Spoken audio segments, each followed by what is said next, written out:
En ce mois d'avril 1945, l'armée américaine progresse sur le territoire allemand.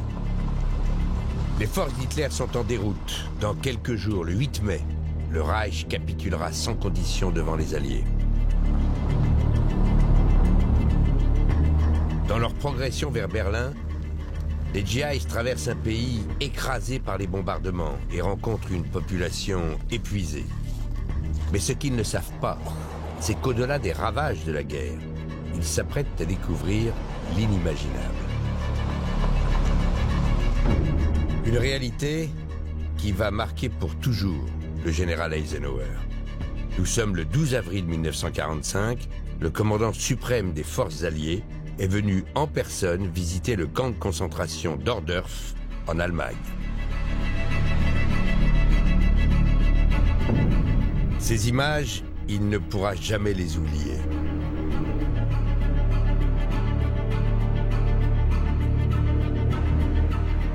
C'est la sidération et le choc. Il y a une trentaine de corps qui ont été laissés dehors à l'air libre. L'odeur est pestilentielle, il y a des charniers. Donc il y a quelque chose qui est au-delà de ce que l'on peut imaginer. Quelques jours plus tard, dans une lettre à l'un de ses généraux, Eisenhower écrit « Ce que j'ai vu est au-delà de toute description. Les preuves visuelles et les témoignages de famine, de cruauté et de bestialité étaient d'une telle force qu'ils m'ont rendu malade. » Camp après camp, photographes et journalistes sont conviés à venir découvrir de leurs yeux la réalité. C'était vraiment difficile pour les gens de croire à de telles atrocités. Certains reporters n'en reviennent pas. These are the foul, wretched remnants of human beings. Human beings, like you and me.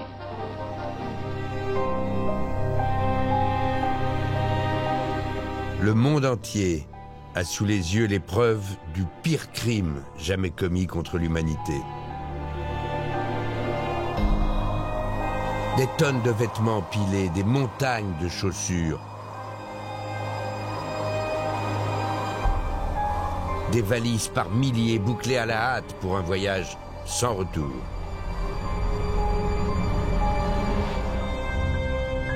Tout témoigne de l'ampleur du massacre.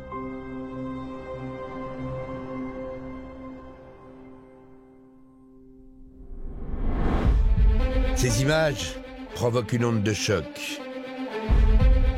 Mais cette découverte est-elle réellement une surprise pour les Alliés? Winston Churchill, Franklin Roosevelt ou même Charles de Gaulle pouvaient-ils ignorer que depuis 4 ans, Hitler organisait l'extermination du peuple juif? Ont-ils vraiment tout mis en œuvre pour que les criminels de guerre nazis soient traduits devant la justice? Ces questions soulèvent des faits restés longtemps dans l'ombre. Elles touchent l'un des plus grands tabous de la Seconde Guerre mondiale. C'est cette histoire que nous allons vous raconter.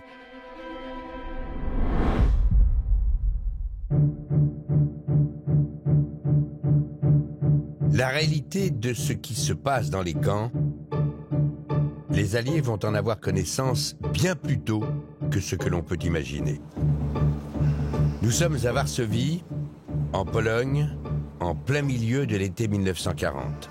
Au cœur de la capitale occupée par les nazis, dans l'un de ces immeubles, se tient une réunion ultra secrète.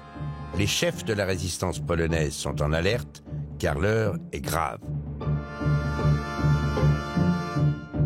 Depuis quelques semaines, leur réseau est en train d'être décimé par les Allemands. Des milliers d'opposants politiques sont raflés et envoyés par convoi vers un camp qui se trouve à 300 km au sud de Varsovie, un camp qui porte le nom d'Auschwitz. On sait que c'est un camp, mais quelle sorte de camp? Ça, personne ne le sait. Un camp aux conditions d'emprisonnement très dures, où les prisonniers seraient particulièrement maltraités.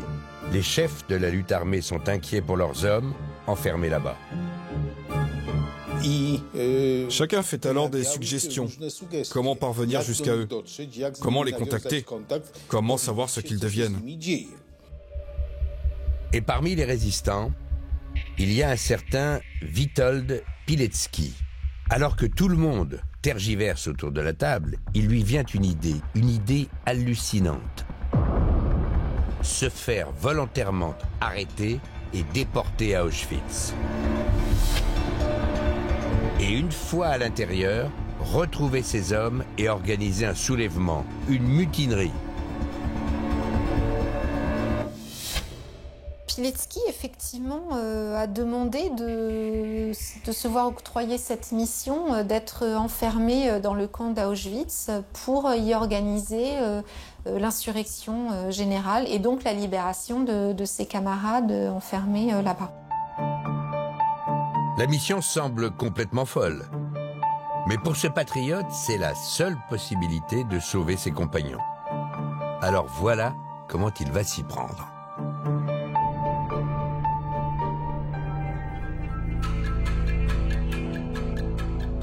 Pilecki connaît le quartier dans lequel les Allemands s'apprêtent à organiser des rafles prochainement. Alors il se débrouille pour y séjourner et il attend la prochaine vague d'arrestations. Quelques jours plus tard, au petit matin, sa stratégie fonctionne. Les nazis encerclent le quartier, ils pénètrent dans son immeuble au 40 de la rue Wojska Polskiego. Ils grimpent les escaliers jusqu'à l'appartement numéro 7. 75 ans plus tard, nous avons retrouvé la fille de Witold Pilecki. Zofia a aujourd'hui 82 ans et elle n'a rien oublié. Le SS a demandé s'il y avait des hommes. Alors mon père a ouvert la porte, il est sorti et il a été pris. Comme il l'avait prévu, Witold Pilecki est arrêté et déporté.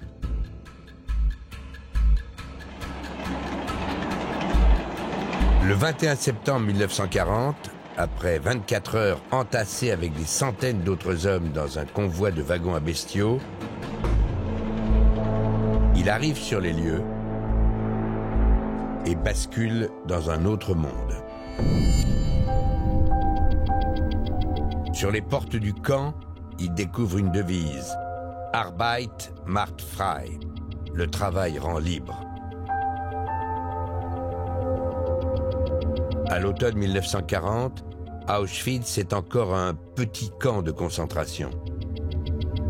Les déportés, majoritairement des prisonniers polonais, y sont condamnés au travail forcé. Ils sont 1800. Placés sous haute surveillance, entourés de miradors et isolés du monde extérieur par des kilomètres de barbelés. Désormais, Pilecki l'infiltré devient le matricule 4859 et il découvre avec stupéfaction la vie des déportés à Auschwitz. Mon père ne savait pas où il était. Il se demandait si c'était un hôpital pour fous. Tous ces cris, ces hurlements et les coups, il les frappait, il les battait. Il y avait des chiens, des corps écorchés. Où suis-je? Où suis-je entré? Il était choqué. Il ne savait pas qu'il rencontrerait de telles conditions. Le choc était si effroyable. Rapidement, Pilecki comprend qu'ici, le travail tue. Car Auschwitz est un chantier permanent. Les ouvriers ne sont autres que les détenus eux-mêmes, une main-d'œuvre réduite en esclavage. Et quand on ne meurt pas de faim ou de froid, Pilecki en est témoin. On peut être la cible arbitraire des SS.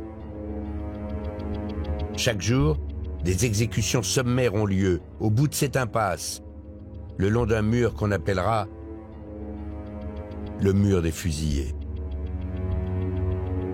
Le camp de concentration, c'est le règne de l'arbitraire, même s'il y a un règlement, le règne de la terreur et le règne de la loi du plus fort. Mais ce qui choque particulièrement Pilecki, c'est que dans ce camp, il y a une population qui est encore plus maltraitée que les autres.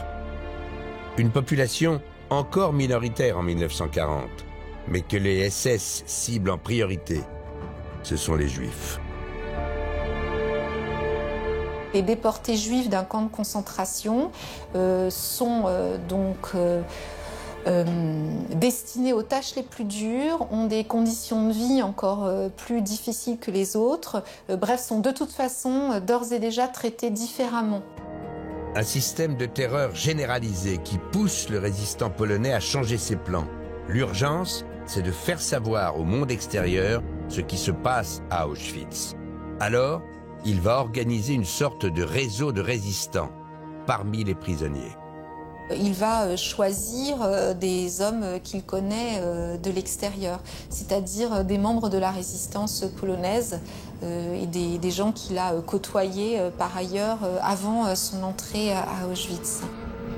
Mais pour faire savoir ce qui se passe ici, au monde extérieur, encore faudrait-il pouvoir sortir du camp. Or, a priori, s'évader d'Auschwitz, c'est impossible. Le camp est une véritable forteresse. Le bloc des détenus est quadrillé par les SS, entouré par une double clôture de barbelés et une série de miradors, et ceinturé par un mur de béton. Un lieu dont on ne peut pas s'évader. Et pourtant, Pilecki va trouver un moyen de tenter cet exploit. Et ce, grâce à des codétenus qui sont prêts à prendre tous les risques, comme par exemple Kazimir Pirovski. À l'époque, il n'a que 19 ans et il va mettre au point une évasion spectaculaire. Lui et 3 complices présentent leur plan à Pilecki lors d'une promenade dominicale. En fait, on faisait semblant de nous pencher. Puis alors, on faisait mine de faire nos lacets. Et c'est juste pendant qu'on se penchait, c'est à ce moment-là qu'on lui a donné l'info. Cette mission périlleuse n'a que très peu de chances de réussir, mais Pilecki les encourage. Car si lui veut rester dans le camp pour continuer d'être témoin de ce qui s'y passe, l'évasion de Kazimir lui permettra de faire sortir un message pour informer le monde extérieur. Pilecki disait que ça allait être difficile de passer par le portail principal. Mais il nous a dit d'y aller quand même. Par sécurité, Pilecki ne veut pas leur confier un texte écrit. Alors il exige que l'un des compagnons de Kazimir apprenne son message par cœur.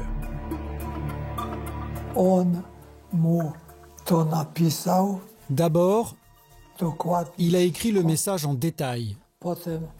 Ensuite, il lui a dit « Lis-le bien attentivement 10 fois. Tu lis ça 10 fois. Maintenant, est-ce que tu peux me dire, sans le lire, tout ce qu'il y a dans ce rapport? C'est ton rapport. Tu l'as à présent dans la tête. C'est ton rapport. Tout est là, gravé dans la tête. » À midi, à l'heure du déjeuner, Kazimir et ses 3 co-détenus mettent leur stratagème à exécution.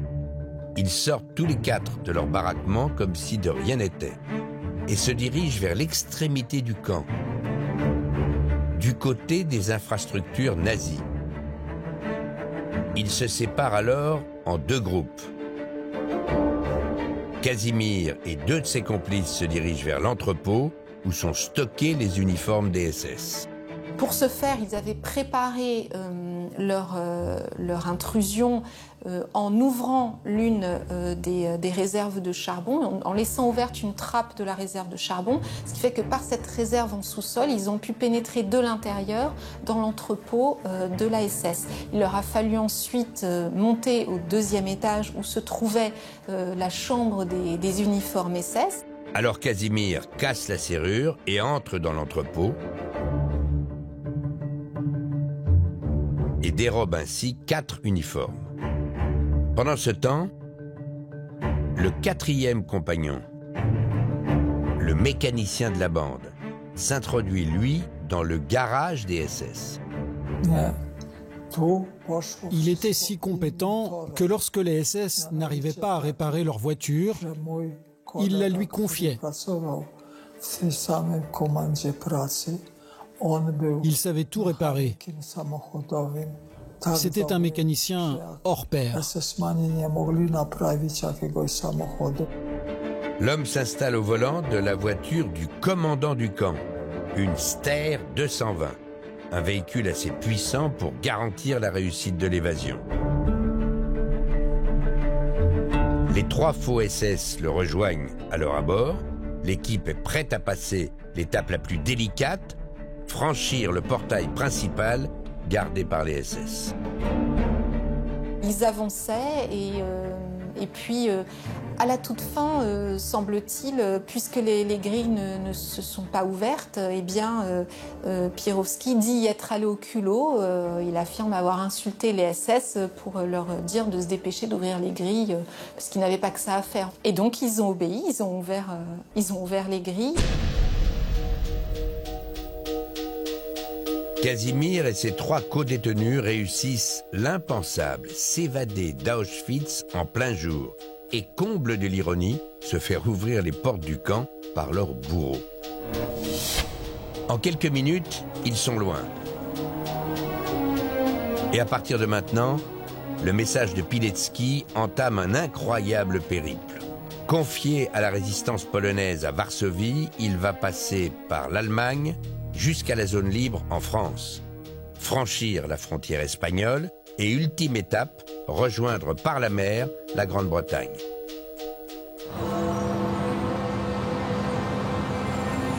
À Londres, le gouvernement polonais en exil est en contact permanent avec le Premier ministre Winston Churchill. Les autorités britanniques recevront ainsi 8 messages que Witold Pilecki leur fera parvenir par différents moyens.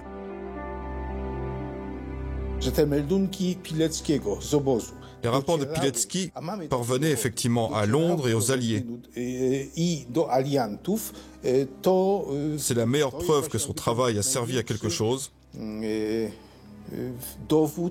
qu'il a accompli la mission pour laquelle il était dans le camp.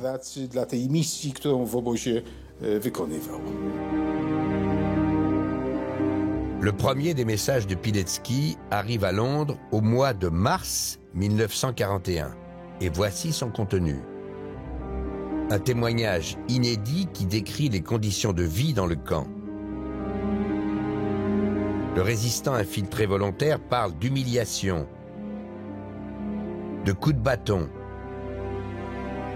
de nourriture insuffisante. Quant aux SS, il les qualifie de bourreaux.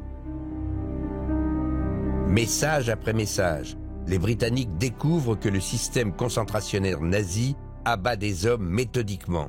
Et cela n'est qu'un début.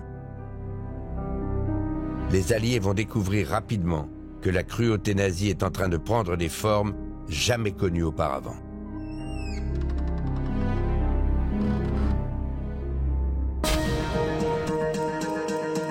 Nous sommes maintenant au cœur de l'été 1941. Winston Churchill reçoit sur son bureau un dossier confidentiel alarmant. Il est écrit à garder sous clé, ne doit jamais sortir de ce bureau. Ces informations proviennent des services secrets britanniques. Il s'agit de messages radio de l'armée allemande qui ont été interceptés.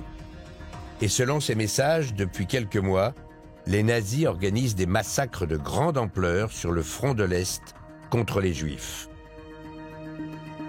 On nous rapporte un nouveau massacre de Juifs en Ukraine dans les messages du 27 août 1941. Ou encore, le bataillon de police 302 revendique avoir tué 4200 Juifs sans perte de son côté. Les SS rapportent qu'ils ont tué 3000 Juifs ici, 4000 Juifs là-bas, et ils font état d'autres fusillades de Juifs et de personnalités communistes. Les rapports s'accumulent sur son bureau et le Premier ministre britannique comprend alors la terrible réalité. Au fur et à mesure qu'ils progressent en territoire soviétique, les nazis arrêtent et exécutent de plus en plus les populations juives, ce que l'on appellera plus tard la Shoah par balle, plus d'1 million de victimes.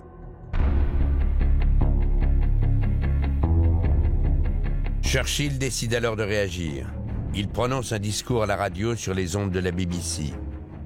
Nous sommes le 24 août 1941 et déjà le Premier ministre britannique lance l'alerte.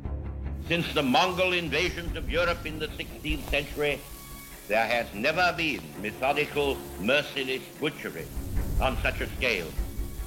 And this is but the beginning. We are in the presence of a crime without a name. Un crime qui n'a pas de nom, des mots très forts et un message entendu dans tout l'Occident. Pourtant, le cri d'alarme de Churchill trouvera peu d'écho. Qu'est-ce qu'il pouvait faire? Qu'est-ce qu'il pouvait faire pour des événements qui se déroulaient à des milliers de kilomètres, alors que toute l'Europe occidentale était occupée? Donc c'est aussi un espèce de raccourci mental incroyable, qui est de dire, puisqu'on sait, on peut faire quelque chose, mais ils ne peuvent rigoureusement rien faire. Il faut dire qu'en 1941, Churchill est seul en Europe. À l'Ouest, presque tous les gouvernements ont capitulé devant le régime nazi. Et à l'Est, Staline et les troupes russes viennent tout juste d'être envahis par les Allemands.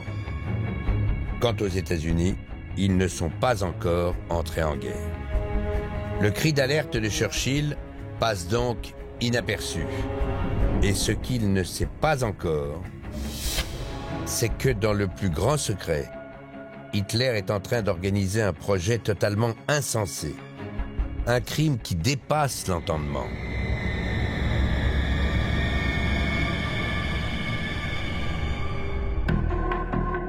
Le 20 janvier 1942, au sud de Berlin, dans la petite ville de Wannsee, 15 hauts responsables du Troisième Reich se réunissent en toute discrétion dans cette villa très chic. Leur but ? Mettre au point ensemble les aspects pratiques d'un programme ultra secret. Pour pouvoir déporter et assassiner les Juifs, il faut pratiquement que toutes les administrations nazies mettent la main à la pâte. Et ça, c'est Wannsee. Pendant 2 heures, ils discutent de logistique, avec pour seul objectif l'élimination de tous les Juifs d'Europe. Pour cela, ils les ont recensés pays par pays. Au total, 11 millions de personnes. Puis ils mettent en place les modalités de leur arrestation et de leur transport vers les lieux d'extermination. Car ce qu'ils veulent, c'est accélérer les cadences. Parmi les participants, il y a le très zélé Adolf Eichmann, l'un des hauts responsables des affaires juives auprès du régime nazi. Adolf Eichmann rédige ensuite le compte-rendu de la réunion. Ils fument des cigares, ils boivent du cognac, et c'est une réunion normale. Ils prennent toutefois quelques précautions. Des mots comme « tuer »,« assassiner » ou « exterminer » ne sont jamais employés. À la place, ils préfèrent une expression plus abstraite. « Die Endlösung der Judenfrage », littéralement, la solution finale de la question juive. Leur plan doit à tout prix rester confidentiel. Ils ont très probablement conscience qu'ils transgressent quelque chose et que cette transgression, c'est-à-dire l'assassinat d'hommes, de vieillards, de femmes, d'enfants, de bébés, c'est quelque chose qui n'est pas admissible. En principe, seuls Hitler et sa garde rapprochée sont au courant. Pourtant, l'information va filtrer. Et c'est un homme de l'intérieur même du Troisième Reich qui va la transmettre aux Alliés. Un homme qui a joué un rôle capital et dont l'identité est pourtant restée l'un des plus grands secrets de l'histoire contemporaine.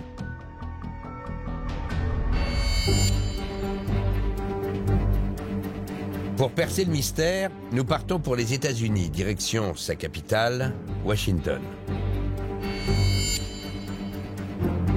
C'est ici que se trouvent ceux qui ont permis de découvrir le nom de ce héros inconnu. Il s'agit de deux historiens, Walter Laqueur et Richard Brightman, deux universitaires de renom qui ont mené l'enquête. Je pense qu'il était beaucoup plus important que Schindler, parce que Schindler a fait de grandes choses. Il a sauvé des milliers de personnes, mais ce messager, lui, voulait en sauver des millions. C'était un héros ignoré.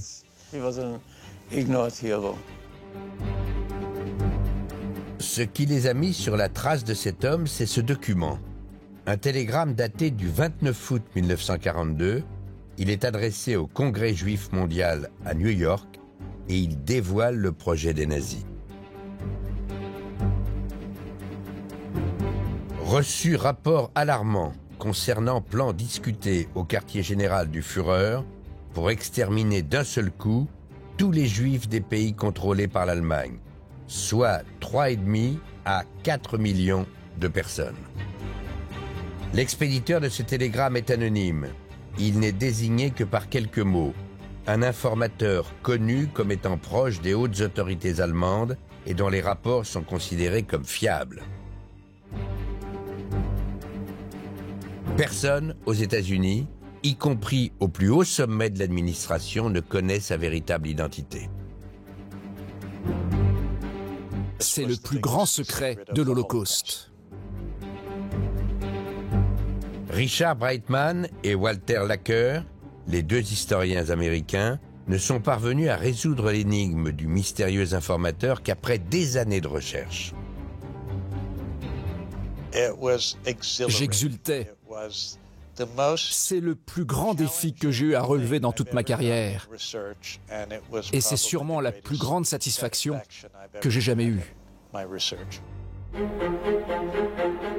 Une incroyable histoire qui démarre en Allemagne, en Silésie, dans la ville de Breslau. C'est ici que se trouve celui qui va trahir Hitler. Il s'appelle Eduard Schulte. Schulte, c'est un grand bourgeois. Il est marié et père de 2 garçons. Un chasseur qui passe ses week-ends en forêt et ses soirées en compagnie du gratin de la région. Sa prospérité, il la doit à ses usines. Il est à la tête de l'une des plus grandes fabriques minières d'Allemagne. Il emploie plus de 30 000 personnes. Son entreprise produit du zinc, un matériau nécessaire à la fabrication de munitions, un secteur clé en temps de guerre. Voilà pourquoi il côtoie régulièrement les officiels du régime nazi.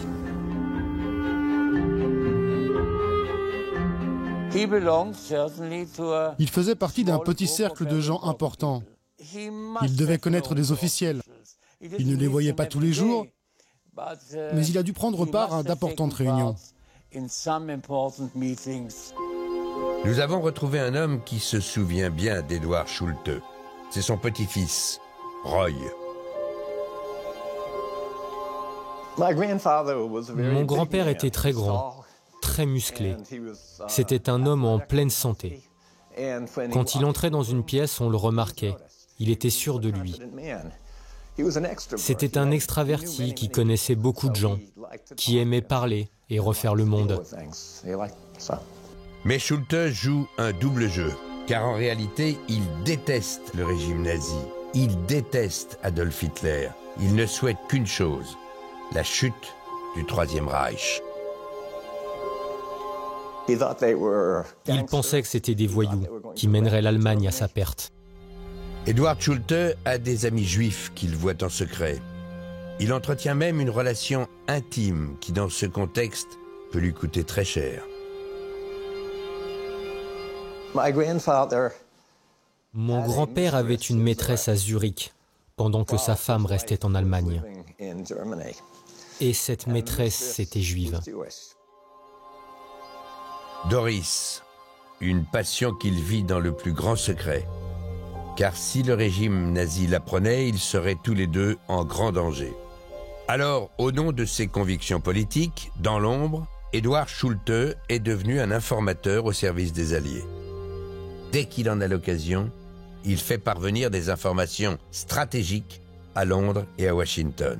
Et c'est ainsi qu'il va dévoiler le plus criminel des projets nazis aux Américains.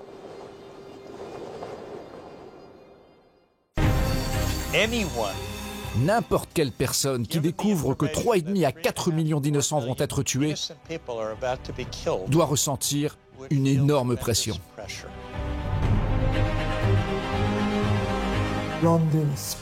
Londres dormait. Au moins s'ils nous avaient dit « Attendez, 6 mois, 1 an », mais ils n'ont rien dit. Le silence, pas un mot, aucune réponse.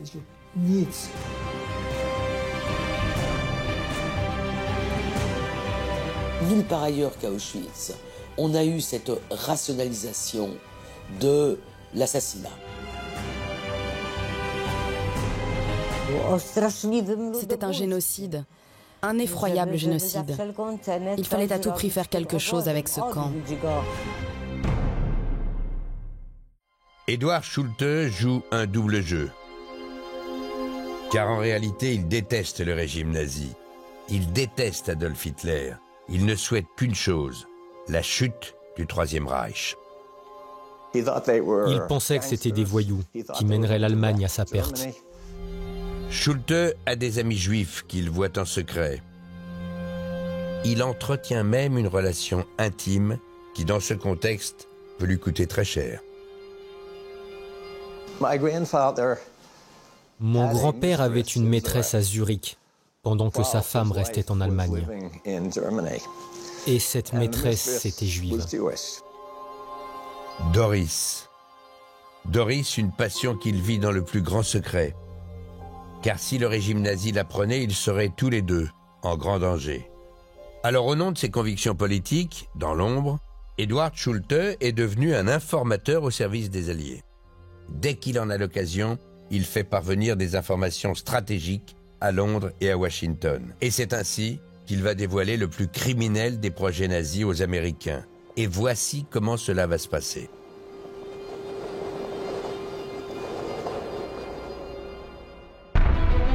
Dans son entreprise, il emploie un certain Otto Pfitzner, un homme très introduit auprès des milieux nazis, auquel Schulte soutire, à son insu, des informations précieuses.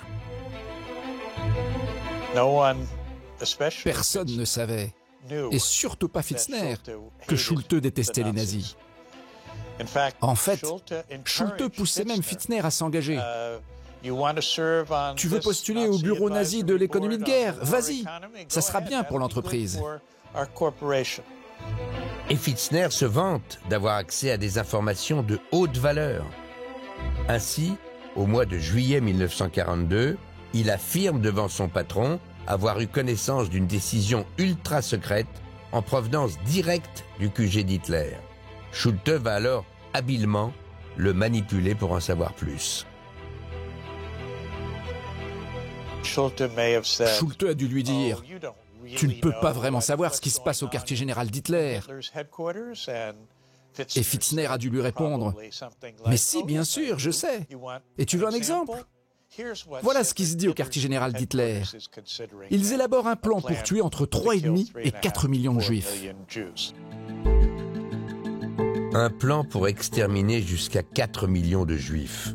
L'information est difficile à croire, mais Edward Schulte comprend aussitôt qu'il s'agit là d'une décision sans précédent dans l'histoire. On peut imaginer ce qu'il a dû ressentir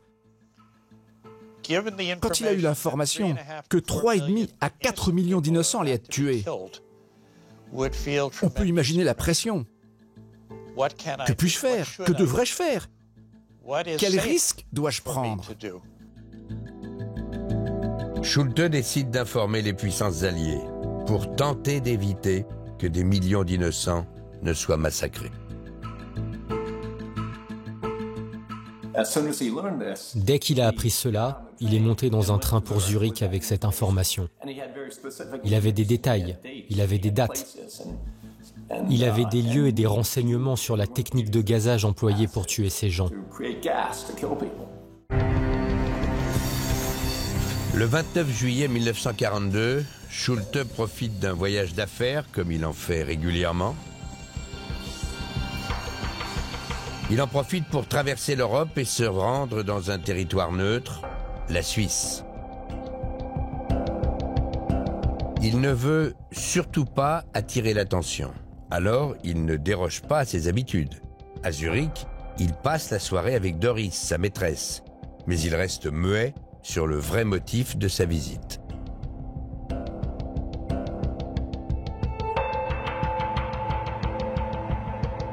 Le lendemain, en revanche, il s'éclipse pour un rendez-vous extrêmement discret. Officiellement, c'est un rendez-vous d'affaires. En réalité, c'est une entrevue avec l'une de ses connaissances juives, un grand banquier en qui il a toute confiance, un homme qui a des relais outre-Atlantique. Et avant de lui délivrer son terrible message, Schulte pose une condition.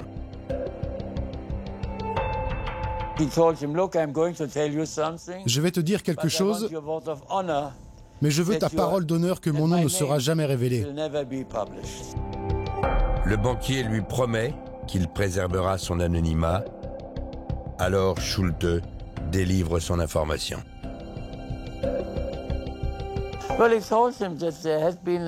Il lui a dit ensuite que la décision de tuer tous les Juifs d'Europe avait été prise et que ça commençait immédiatement et que pour cela, ils utilisaient du gaz.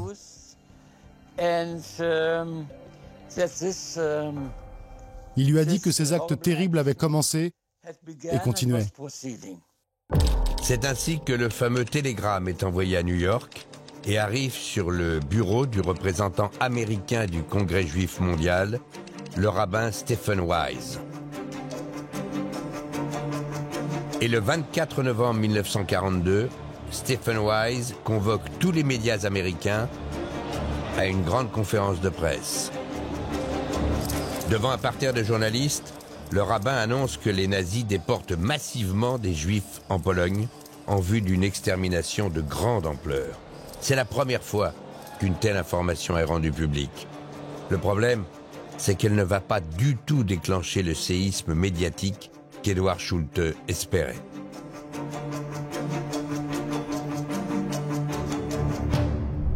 Le lendemain, le New York Times titre à la une sur les dernières nouvelles du front de l'Est et de Stalingrad. Pour lire l'information tonitruante de Schulte, il faut ouvrir le journal et se rendre en page 10. Coincé entre deux photos, l'information se résume à une simple dépêche, 5 paragraphes courts et factuels, dans lesquels on peut lire qu'une campagne d'extermination a lieu dans les territoires européens occupés par les nazis. La réalité, c'est que l'information semble si ahurissante que personne ne la trouve crédible.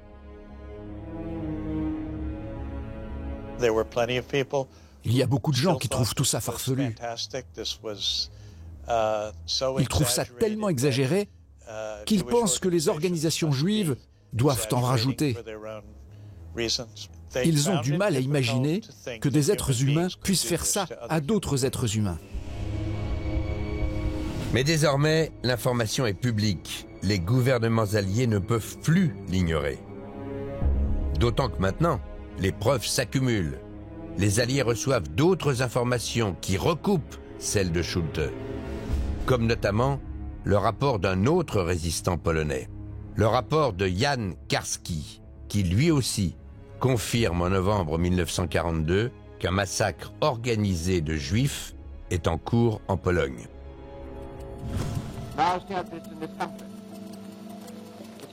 Alors, quelques jours plus tard, le 17 décembre 1942, Les représentants des Alliés, dont Churchill, Roosevelt, Staline et même le général de Gaulle, se mettent d'accord.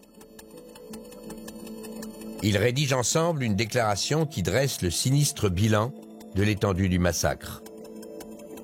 Dans tous les pays occupés par l'Allemagne, les Juifs sont transportés par train dans des conditions d'horreur et de brutalité vers l'Europe de l'Est.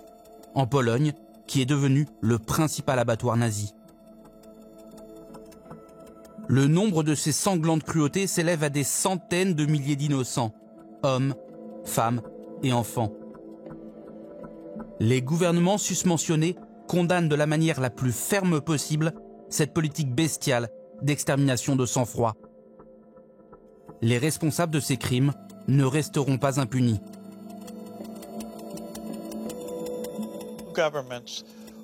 Les gouvernements voulaient montrer aux populations concernées qu'ils faisaient quelque chose au sujet des massacres de masse, notamment de Juifs. Mais l'antisémitisme était si fort. Et personne ne voulait donner l'impression qu'il était plus préoccupé par les massacres de Juifs que par l'idée de gagner la guerre le plus rapidement et le plus efficacement possible. Les Alliés ne dépassent donc pas le stade de la déclaration. Pour qu'ils réfléchissent enfin à une intervention, il va falloir encore des mois et les appels à l'aide d'hommes de l'ombre, notamment de l'un d'entre eux qui assiste à l'accélération de ce massacre depuis l'intérieur et qui prend tous les risques pour les alerter. Cet homme, c'est Witold Pilecki, car depuis maintenant 2 ans, l'infiltré polonais survit toujours dans l'enfer du camp d'Auschwitz. De l'intérieur, il a assisté à la mise en place concrète de la solution finale. Les nazis sont passés à une phase d'industrialisation de la mort. Ils ont agrandi à Auschwitz et construit un 2e camp, le camp de Birkenau. 4 complexes de chambres à gaz et de fours crématoires fonctionnent désormais à plein régime. Nulle part ailleurs qu'à Auschwitz, on a eu cette rationalisation de l'assassinat. En 1943, Pilecki voit chaque jour affluer des convois de Juifs venus de toute l'Europe. Ceux qui ne sont pas jugés aptes à travailler sont envoyés directement aux chambres à gaz. Les Allemands tuent jusqu'à 4000 personnes par jour. Dans ses messages, il disait que des convois entiers étaient menés vers la liquidation. Il demandait une réaction des Alliés dans les messages qu'il leur envoyait. Il faut dire que Pilecki s'est donné beaucoup de mal pour transmettre des messages auprès des Alliés, notamment grâce à des ouvriers polonais qui travaillent sur le camp, mais qui vivent à l'extérieur. Alors le résistant ne comprend pas que personne ne réagisse. Londres dormait. Au moins s'ils nous avaient dit « Attendez, 6 mois, 1 an », mais ils n'ont rien dit. Le silence, pas un mot, aucune réponse. Pilecki ne supporte plus cette absence de réaction. Il finit même par douter que ces messages parviennent bien jusqu'aux Alliés. Alors, il va décider de s'évader à son tour pour porter le message lui-même. Il se disait « Je dois aller jusqu'à Varsovie pour voir ce qui se passe, voir pourquoi on ne peut pas délivrer le camp. » Pour s'évader, Pilecki va mettre au point un plan particulièrement ingénieux. Il se débrouille pour se faire embaucher avec d'autres prisonniers à la boulangerie des Allemands. Elle se situe à 2 kilomètres à l'extérieur du camp. Et le 26 avril 1943, pendant la nuit de Pâques, et alors que beaucoup de SS sont en congé, Witold Pilecki et 2 de ses complices boulangers vont profiter d'un moment où la surveillance se relâche.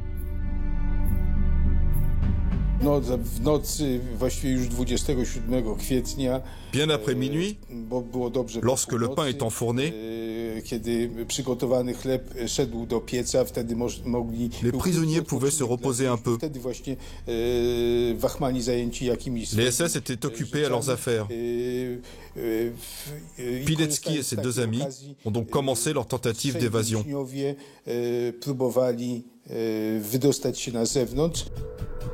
En quelques minutes, ils coupent les fils des alarmes et dévissent la barre de fer qui protège la porte. Après avoir ouvert la porte rouillée, la liberté était devant eux.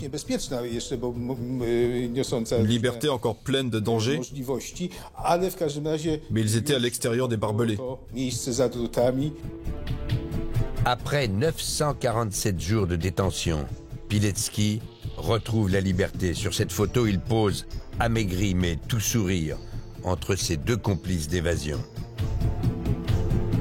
Il est enfin sorti de l'enfer d'Auschwitz et il n'a plus qu'une obsession, témoigner de ce qu'il a vu. C'était un génocide, un effroyable génocide. Il fallait à tout prix faire quelque chose avec ce camp, le délivrer tant que les gens étaient encore vivants, car l'extermination était si énorme. Des milliers de personnes mouraient chaque jour. De retour à Varsovie, il commence alors la rédaction d'un rapport sur ses 2 ans et demi de captivité. Ce rapport d'une vingtaine de pages est connu sous le nom de rapport W. Nous nous le sommes procuré. Nous le traduisons ici pour la première fois en français. Dans ces 20 pages, sans connaître les tenants et les aboutissants du projet nazi, Pilecki décrit avec précision ce qu'on lui a rapporté, mais aussi ce qu'il a vu de ses propres yeux. Des passages entiers décrivent notamment la ruse des nazis pour éviter la panique des femmes qui sont conduites à la mort. Ils leur donneront du savon et une serviette, et elles croiront aller prendre une douche. Parfois, ils ne font même plus cette comédie. Une fenêtre du toit s'ouvrira, d'où tombera du gaz.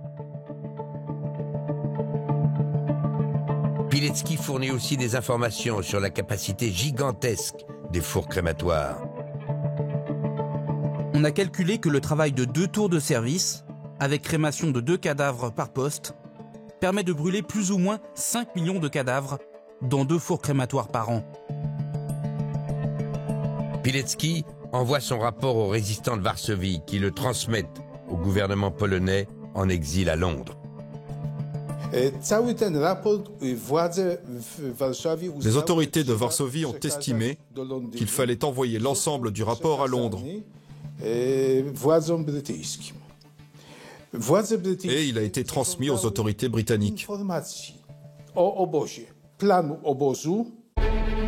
Le rapport W s'ajoute ainsi à tous les éléments déjà reçus par les Alliés et il confirme que l'extermination des Juifs par les nazis est bien une réalité. Alors, quelques mois plus tard, au printemps 1944, l'idée d'une intervention pour empêcher ou au moins freiner le massacre va enfin prendre corps. Des organisations juives proposent que pour stopper net l'arrivée de nouveaux convois, les Alliés bombardent les rails qui mènent au camp. Mais cette option va être rapidement écartée. Cela n'avait pas de sens de demander aux militaires de bombarder les voies ferrées. Les Allemands réparaient les rails facilement. Et ils les réparaient en quelques jours, parfois en quelques heures. On ne pouvait pas demander aux pilotes de partir pour une mission aussi dangereuse alors qu'elle n'aurait pas eu d'effet tangible. Une seconde option va alors séduire le Premier ministre britannique Winston Churchill. Détruire le cœur du dispositif en larguant des bombes directement sur les chambres à gaz et les fours crématoires.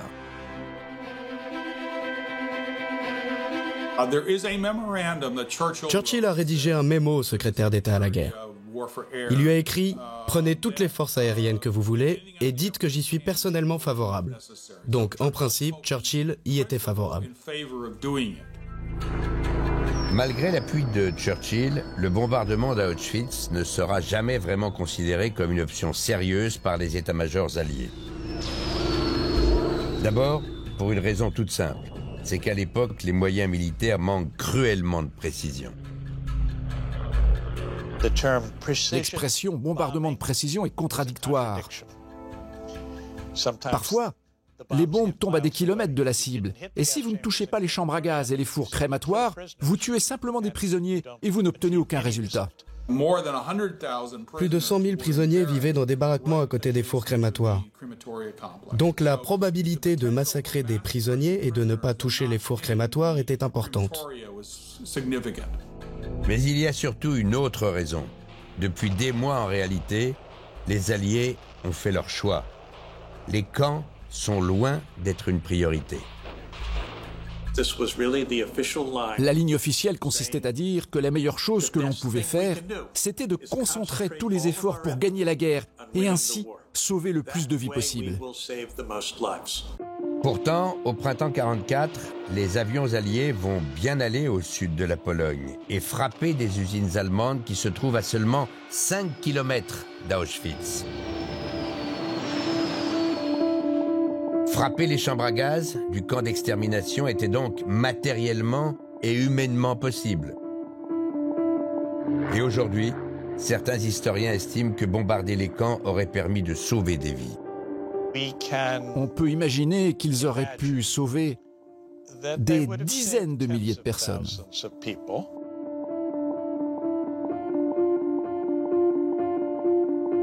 Et même s'ils n'avaient pu en sauver que 100, cela en aurait valu la peine.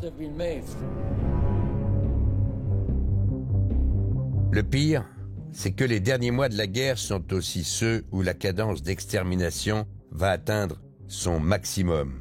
Entre mai et juillet 1944, soit seulement en 3 mois, 420 000 Juifs sont morts gazés.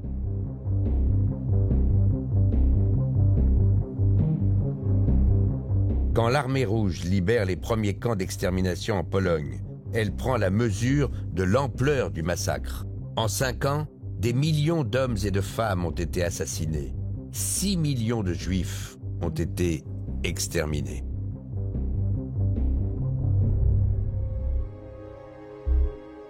Les Alliés savaient, mais ils n'ont rien fait pour arrêter la machine de mort nazie, alors que dans l'ombre, des hommes prenaient des risques insensés pour que le monde sache ce qui se passait dans les camps.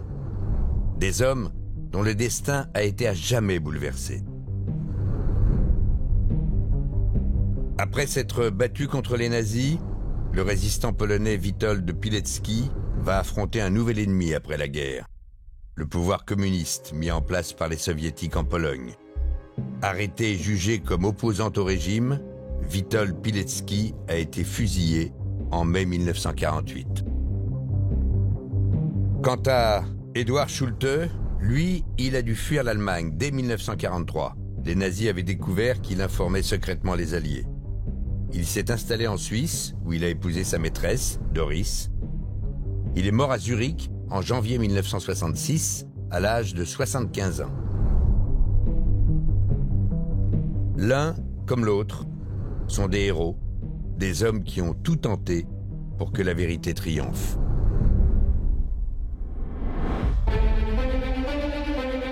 Mais alors, si les Alliés n'ont pas empêché les crimes, vont-ils au moins punir les criminels? Les responsables du génocide seront-ils arrêtés pour répondre de leurs actes? En apparence, quand on regarde les images des actualités de l'époque, on pourrait croire que les Alliés ont fait le maximum pour juger les nazis. Mais vous allez voir que les apparences sont parfois trompeuses.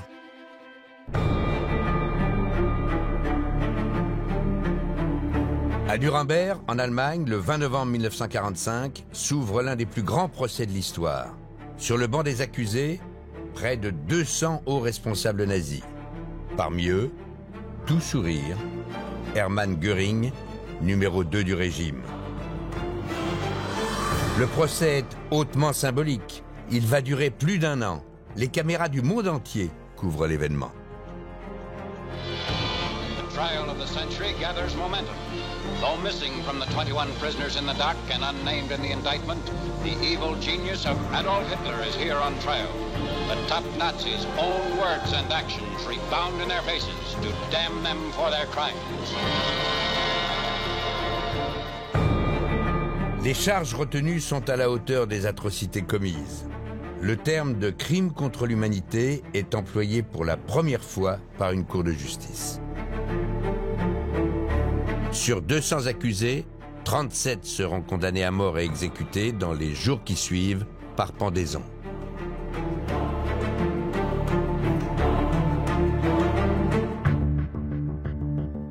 Mais si justice a été rendue pour ces hauts responsables, en réalité, sur le banc des accusés, ils devraient être bien plus nombreux. Dans ce document, les Alliés ont identifié les criminels de guerre nazis. Sur plusieurs centaines de pages, ils les ont répertoriés un par un. Et la liste compte au total plus de 30 000 noms.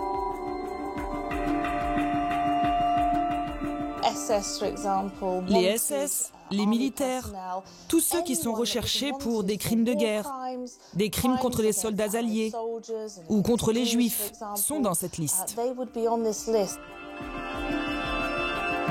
Parmi tous ces noms, certains résonnent encore aujourd'hui, comme Adolf Eichmann, le grand organisateur des camps de la mort.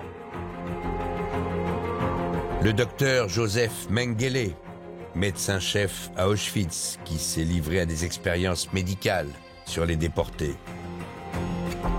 Ou encore Klaus Barbie, surnommé le boucher de Lyon, le chef de la Gestapo, responsable de l'arrestation et de la déportation de centaines de juifs.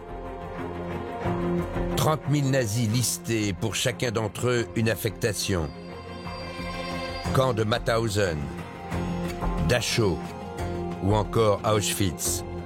Est mentionné également le crime qu'il aurait reproché. Meurtre et torture reviennent le plus souvent.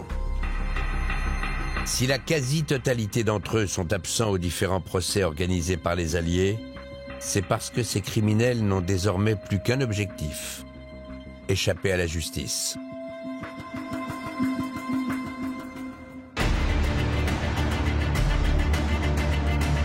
Pour y parvenir, de nombreux nazis vont avoir recours à des filières organisées. Bénéficier en secret de l'appui d'institutions officielles et profiter de complicités au-dessus de tout soupçon. Environ 150 000 personnes ont commis des crimes de guerre sous le Troisième Reich. Seuls 50 000 ont été arrêtés. Alors qu'est-il arrivé aux 100 000 autres? Ils n'ont pas pu disparaître. Il y a eu en fait un réseau d'exfiltration organisé pour échapper à la justice. On appelle ça la route des rats. Des réseaux ultra sophistiqués qui vont permettre à des milliers de nazis de fuir loin, très loin. Des cavales qui vont les mener parfois à l'autre bout du monde, mais qui commencent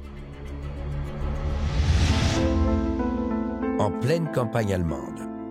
Nous sommes à l'été 45, au nord du pays, dans une ferme comme celle-ci, un agriculteur coule à l'époque des jours tranquilles. Il s'appelle Friedrich Neumann. Mais contrairement aux apparences, cet homme est loin d'être un simple paysan. Tout cela n'est qu'une couverture. Ce fermier est en réalité un officier SS. Son vrai nom, Rudolf von Alvensleben, l'un des patrons de la police en Ukraine qui a sur les mains le sang de près de 5000 victimes civiles exécutées par balle. Des juifs et des tziganes. Son nom apparaît d'ailleurs sur le fameux listing des criminels de guerre. Il est l'un des nazis les plus recherchés. Pendant la guerre, c'était un haut responsable SS en charge de la police et de la sécurité. Il était l'un des proches collaborateurs d'Himmler. Et en même temps, il vient d'une grande famille aristocrate. À tous les niveaux, c'est donc un nazi de très haut rang. C'est vraiment un personnage important. 90% des criminels de guerre à l'époque se terrent à la campagne. Souvent, ils ont pu ainsi rester incognito dans leur propre pays, sans se faire prendre et même vivre paisiblement. Mais parfois, ils ont dû changer leur plan. Et c'est ce qui va arriver à Rudolf von Alvensleben.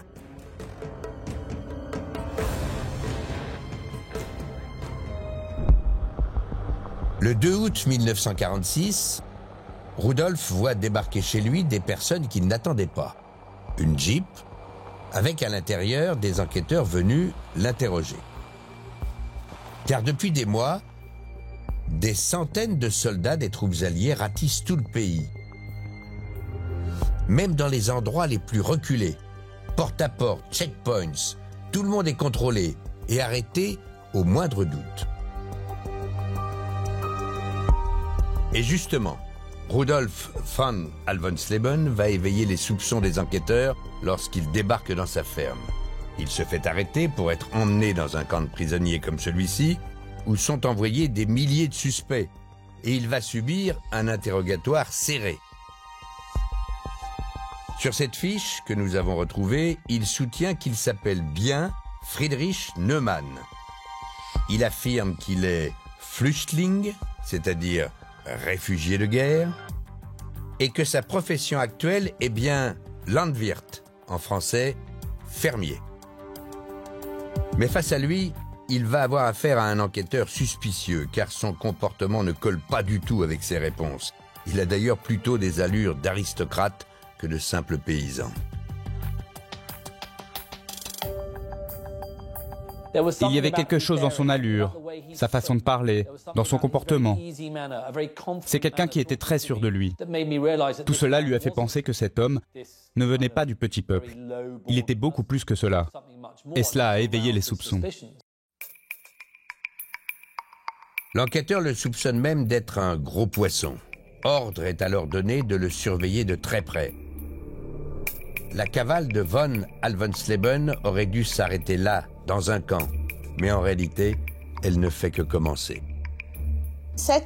L'enquêteur a dit à ses collègues « Assurez-vous que le garde le mette bien à l'isolement » parce qu'il avait des doutes sur von Alvensleben. Et malheureusement, quand l'enquêteur est revenu, la première chose que son collègue lui a dit, c'est « Oh, von Alvensleben est parti !»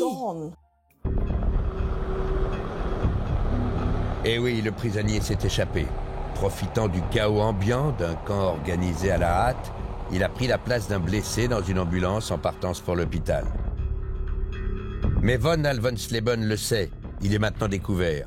Il lui faut quitter l'Allemagne et au plus vite. Il va alors parcourir des kilomètres et se fondre dans la masse des millions de réfugiés qui sillonnent le pays.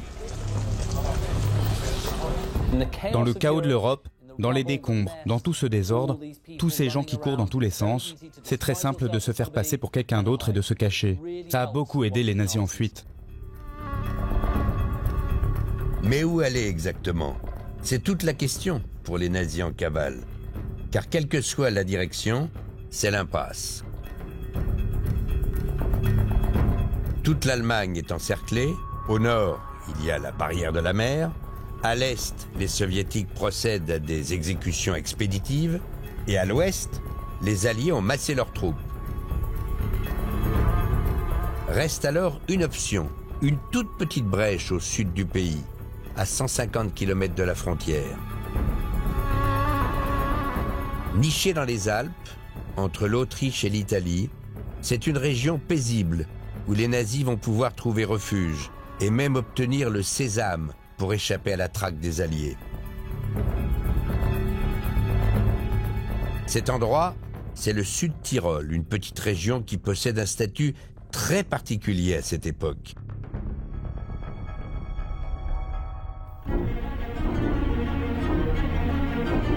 Car dans cette période où les frontières de l'Europe sont en train d'être redessinées, les Alliés n'ont pas encore tranché sur son sort.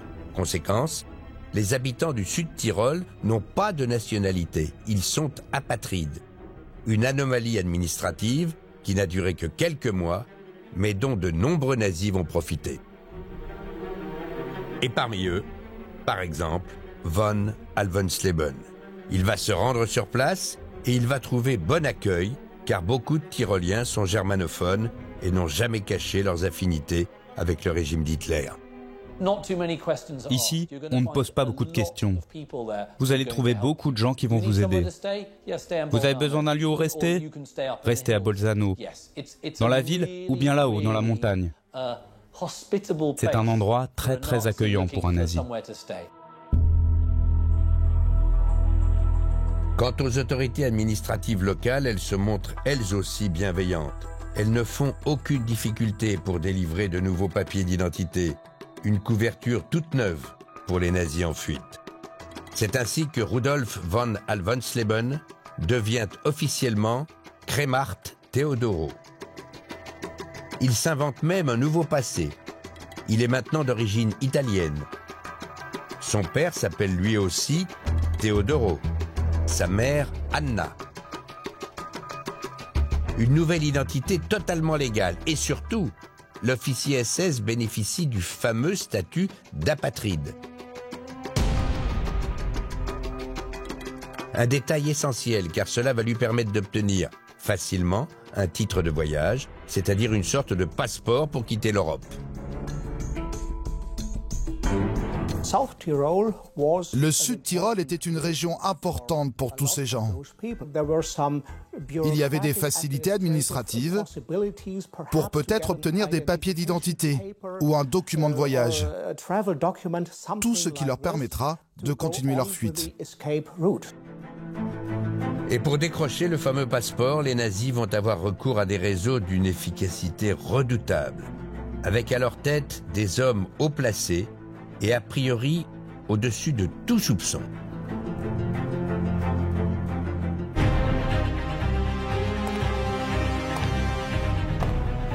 Il était de notoriété publique qu'il était le plus proche ami des nazis à l'intérieur du Vatican.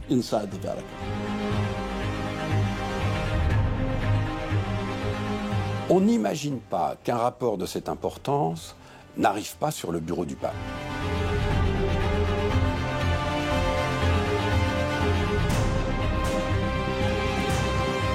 Ce n'était pas juste une petite entreprise criminelle. C'était une politique gouvernementale qui permettait de faire traverser l'Atlantique aux nazis.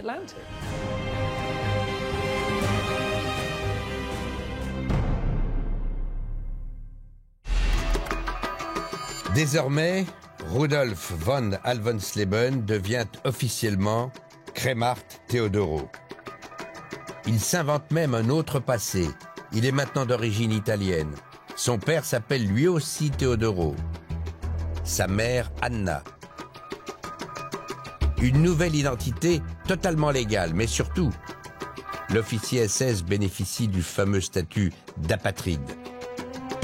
C'est la condition indispensable pour obtenir un titre de voyage, une sorte de sésame qui sera la clé pour quitter l'Europe.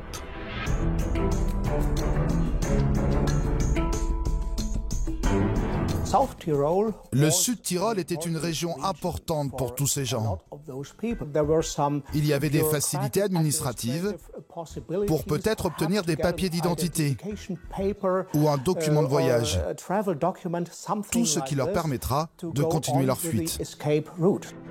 Et pour décrocher le fameux passeport, les nazis vont avoir recours à des réseaux d'une efficacité redoutable, avec à leur tête des hommes haut placés et a priori au-dessus de tout soupçon. Nous sommes à Rome, au lendemain de la guerre. L'Italie, l'un des premiers pays libérés par les Alliés. L'Italie tourne alors tout juste la page du fascisme. Pourtant, au cœur même de sa capitale, il y a une institution vers laquelle les nazis vont se tourner. Une institution dont certains membres sont anti-nazis, tandis que d'autres, à l'inverse, vont organiser la fuite des criminels de guerre. Cette institution, c'est l'Église catholique. Car au sein même du Vatican, il y a de hauts responsables ecclésiastiques qui n'ont pas pour seule conviction celle de la religion, comme par exemple l'évêque Alois Udall. D'origine autrichienne, Monseigneur Udall est également un grand admirateur du régime nazi. Il était de notoriété publique qu'il était le plus proche ami des nazis à l'intérieur du Vatican. Avant la guerre, Alois Udall a même écrit un livre dont le titre affiche clairement ses positions. Les fondements du national-socialisme. Un livre dans lequel il essaie de réconcilier le catholicisme et le nazisme. Il va même jusqu'à adresser un exemplaire à Adolf Hitler qu'il dédicace au Siegfried de la grandeur allemande, comparant ainsi le Führer au fameux prince guerrier invulnérable dans la mythologie.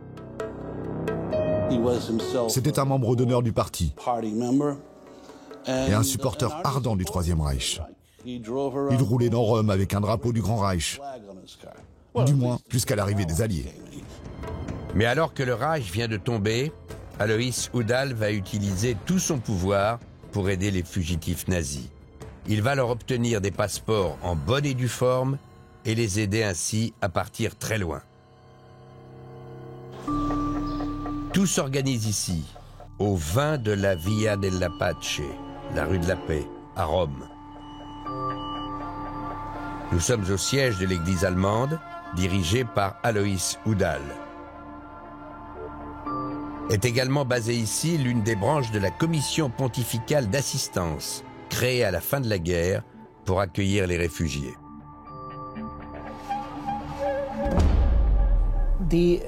L'Église catholique était très importante pour ces réfugiés. En arrivant en Italie, ils ne parlaient pas la langue et ils n'avaient pas de papier. Ils n'avaient pas d'argent et ils avaient parfois leur famille avec eux. Alors que faire ? Ils commençaient à chercher des contacts et le premier pour la plupart d'entre eux, c'était l'Église catholique. Mais cette commission, dont il est l'un des patrons, Udall ne va pas hésiter à en détourner la fonction. Car l'évêque n'aide pas seulement les miséreux, il porte également une attention toute particulière à d'autres types de réfugiés, des criminels nazis qu'il va même accueillir chez lui. Parfois, Udall cachait des Allemands chez lui. Sinon, il y avait aussi d'autres petits appartements partout dans Rome, où ces gens pouvaient se cacher. Et quand d'importants criminels de guerre nazis arrivaient, Udall les accueillait et les saluait par leur vrai nom. Il savait qui ils étaient. Et c'est au nom du Vatican, avec les moyens du Saint-Siège, qu'Alois Udall va aider les nazis en fuite, comme le prouve ce document que nous nous sommes procurés.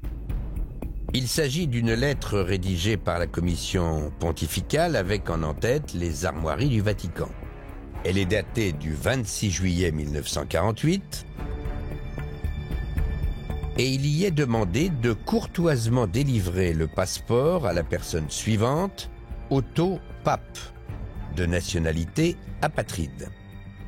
La demande est adressée à la Croix-Rouge internationale.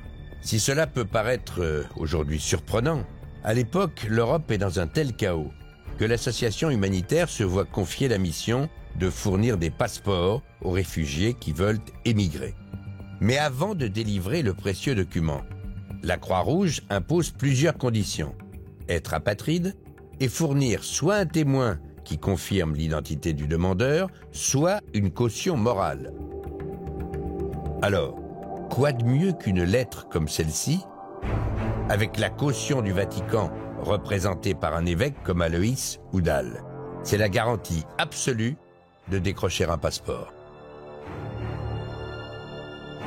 La chef de la Croix-Rouge locale raconte qu'elle donnait à Udall tout ce qu'il demandait.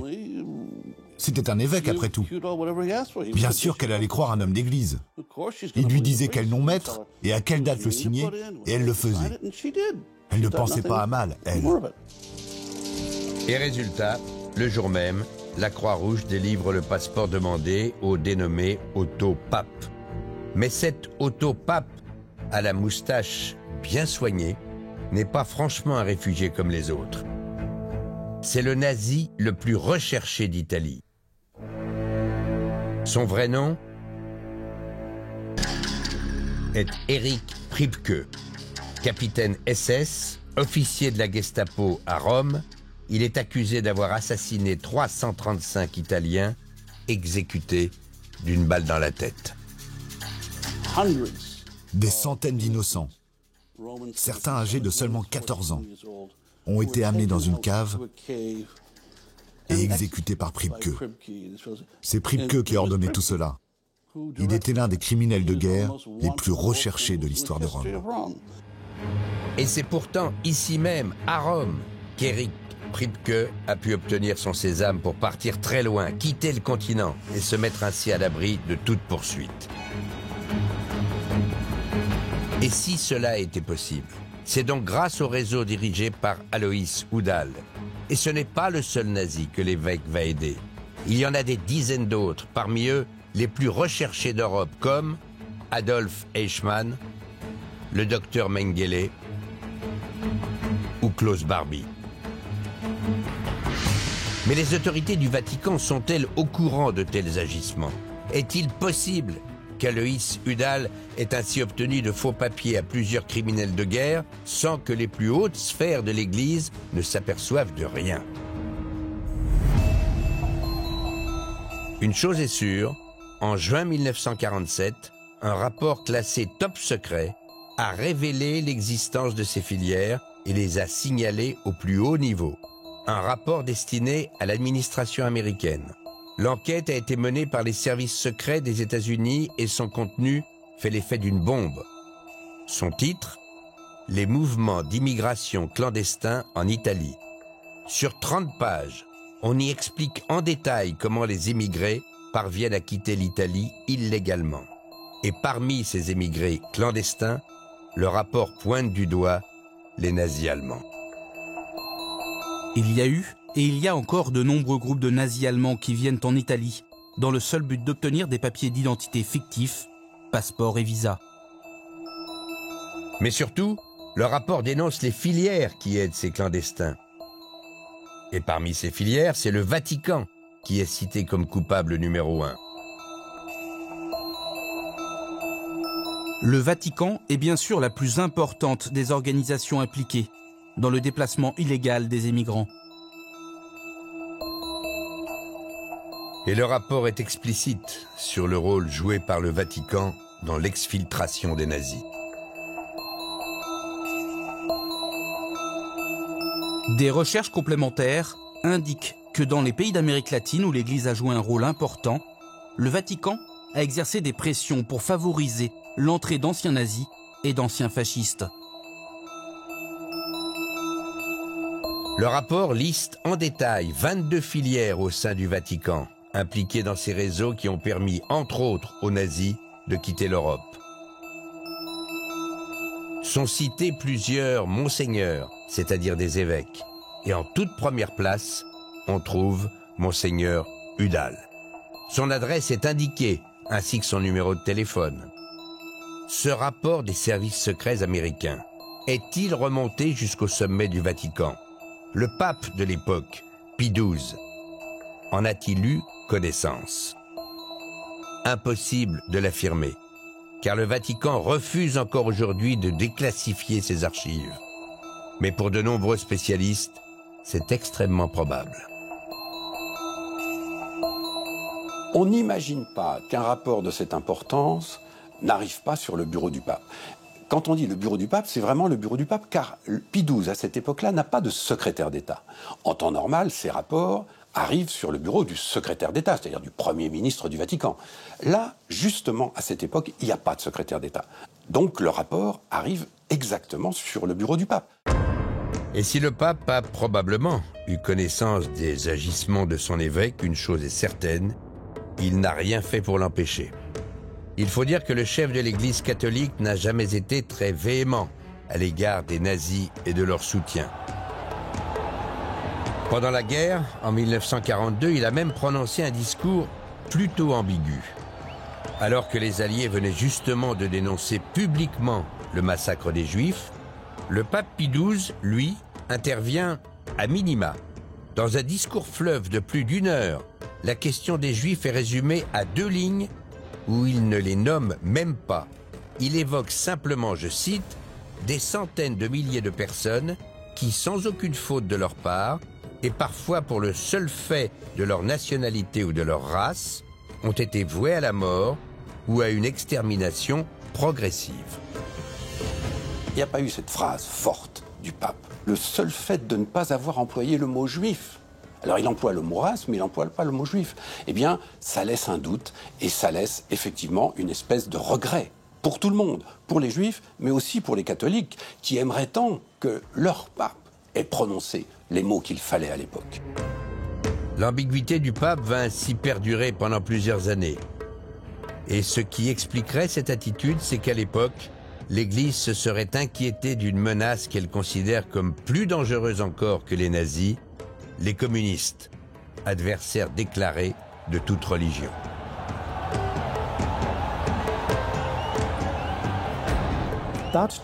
À cette époque, en 1946-47, l'Italie allait peut-être devenir communiste après les élections. La situation était donc très délicate, car si le communisme gagnait du poids politique dans le pays, cela serait la pire situation pour l'Église catholique. Donc que faire ? Que ce soit pour des raisons politiques ou idéologiques, des centaines de nazis ont pu se procurer un passeport et échapper aux Alliés grâce à des complicités au sein de l'Église. Et une fois le précieux document en main, certains de ces criminels fugitifs vont trouver un refuge. Il s'agit d'un État où l'on met tout en œuvre pour qu'ils soient en sécurité et puissent échapper à la traque des Alliés. Des centaines d'entre eux vont y être accueillis, comme Priebke, Klaus Barbie ou Eichmann. Cet État se trouve à 12 000 km de l'Italie, de l'autre côté de l'Atlantique. C'est l'Argentine.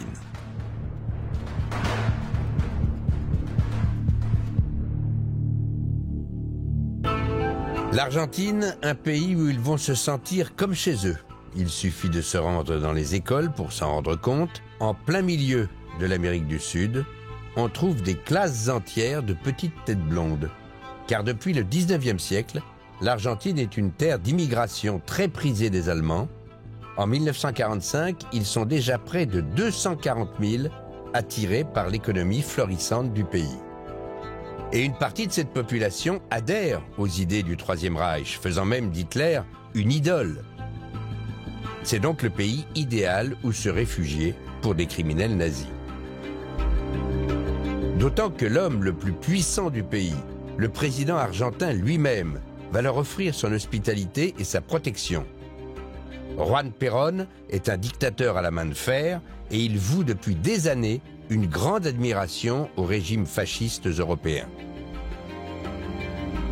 Il admirait Mussolini. Il a essayé de copier certaines mesures fascistes pour les appliquer en Argentine. Pas celles qui étaient agressives, mais plutôt les mesures sociales.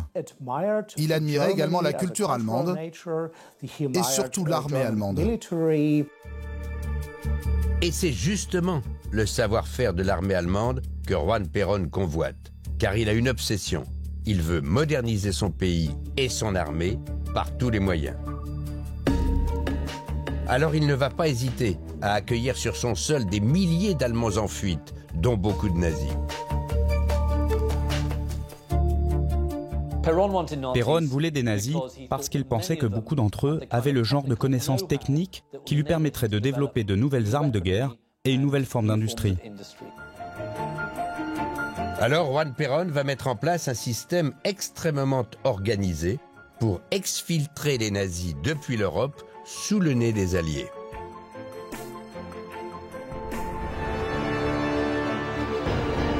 Tout se passe au sein même de 2 consulats argentins, celui de Berne, en Suisse, et celui de Gênes, en Italie.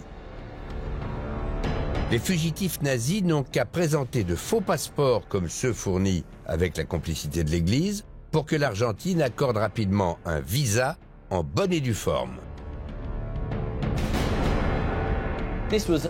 C'était une entreprise sponsorisée par l'État pour aider ces gens à fuir. Ce n'était pas juste une petite entreprise criminelle. C'était une politique gouvernementale qui permettait de faire traverser l'Atlantique aux nazis. Grâce à des filières comme celle-ci, ce ne sont pas moins de 5000 nazis qui ont émigré en Argentine. À leur arrivée, ils se sont construits une nouvelle vie sous la protection du président Perón. Certains devront tout de même rendre compte de leurs crimes, comme Adolf Eichmann, qui 10 ans après son arrivée en Argentine, a été enlevé par les services secrets israéliens en 1960, puis jugé, condamné à mort et pendu en Israël. Ou encore, comme Eric Priebke, qui a passé près de 50 ans en Argentine sous l'identité d'un directeur d'école, avant d'être extradé par la justice italienne et condamné en 1998 à la réclusion à perpétuité. Mais ces cas restent rares. La majorité des criminels nazis cachés en Argentine ont vécu tranquillement jusqu'à la fin de leur jour, sans jamais être inquiétés. C'est le cas notamment de von Alvensleben, qui s'est reconverti dans l'élevage de poissons. Il est mort à l'âge de 69 ans, impuni.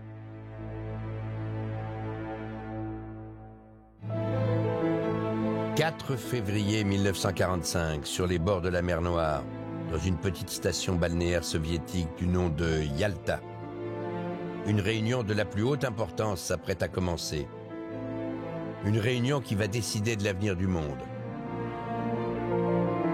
Sont présents le Premier ministre anglais, Winston Churchill, le président américain, Franklin Roosevelt, et le leader soviétique, Joseph Staline. S'ils se réunissent ce jour-là, c'est parce qu'ils le savent. La victoire est à portée de leurs mains. En effet, sur le terrain, les forces allemandes ont subi de très lourdes pertes. Elles sont en repli sur tous les fronts. À l'est, les troupes de Staline sont aux portes de Berlin. À l'ouest, les Alliés traversent la France et s'apprêtent à envahir l'Allemagne. La chute du Troisième Reich n'est plus qu'une question de semaines. Les 3 futures grandes puissances l'ont déjà décidé. Leurs troupes vont occuper l'Allemagne. Et tout l'enjeu maintenant, c'est de se partager le gâteau. On a tracé sur la carte de l'Europe des zones d'occupation confiées aux Soviétiques, aux Américains, aux Britanniques et même aux Français. On est dans un changement de données géopolitiques. Mais derrière les sourires de façade, en coulisses, une toute autre bataille se joue entre les 3 hommes. Car ce qu'on ignore souvent, c'est que les dirigeants alliés réunis à Yalta convoitent bien plus que les territoires de l'Allemagne vaincue. Chacun d'entre eux veut mettre la main également sur le trésor le mieux gardé du Reich. Un trésor qui donnera à celui qui s'en emparera une puissance incomparable. Un trésor technologique. Car depuis le début du conflit, dans le plus grand secret, le régime nazi a investi des sommes colossales dans la recherche scientifique de pointe. En projet, des armes révolutionnaires, des armes puissantes et destructrices, destinées à leur donner l'avantage. Nous savions que l'Allemagne avait des scientifiques de haut niveau qui travaillaient sur des armes ultramodernes. C'est la technologie des chars, c'est la technologie des sous-marins, c'est bien sûr l'éventuel programme atomique allemand dont on ne sait pas grand-chose. Et parmi ces armes, il y en a une qui intéresse particulièrement les Alliés. Une arme redoutable que seuls les Allemands ont réussi à mettre au point. Une arme dont Américains, Anglais et Russes veulent s'emparer à tout prix. Car le premier qui mettra la main sur cette technologie prendra un avantage décisif pour les années à venir.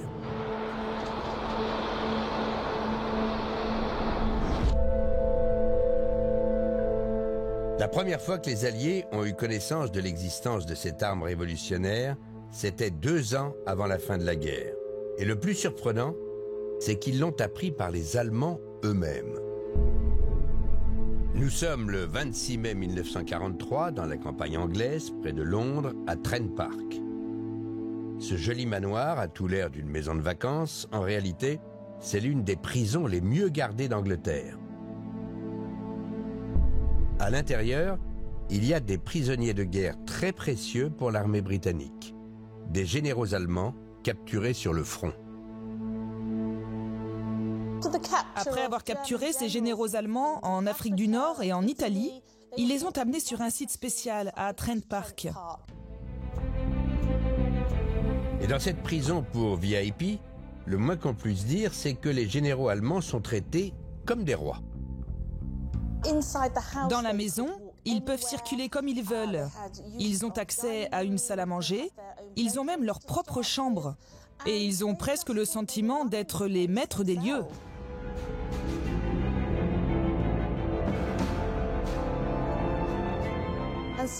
Et les généraux arrivent là, ils se relaxent et ils sont si flattés. Ils se disent « Oh, on est traités comme des généraux, on respecte notre grade, on n'est pas des prisonniers. » Et ils commencent à discuter entre eux, et pas seulement de la pluie et du beau temps. Mais ce que les généraux allemands n'ont pas compris, c'est que l'hospitalité britannique n'est qu'une ruse, car de l'autre côté des murs du manoir, les services secrets anglais espionnent toutes leurs conversations. La maison est truffée de micros. Ils ont mis des micros partout, dans les lampes, sous la table de billard, dans la salle à manger, derrière la cheminée, même dans les pots de fleurs, et aussi dans les arbres du jardin. Tout ce que se racontent les généraux allemands est enregistré, retranscrit, analysé. Objectif, leur soutirer à leur insu des informations stratégiques. Et c'est ainsi que les Alliés vont intercepter une conversation qui va remettre en cause tout ce qu'ils pensaient savoir de la puissance militaire allemande.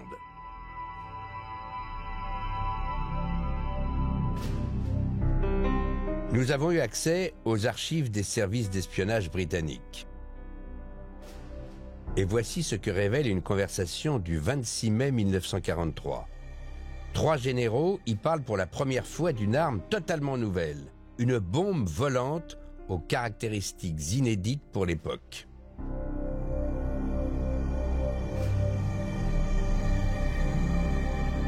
Les choses semblent mal tourner pour notre armée de l'air. Je me demande où en est le développement de ces missiles.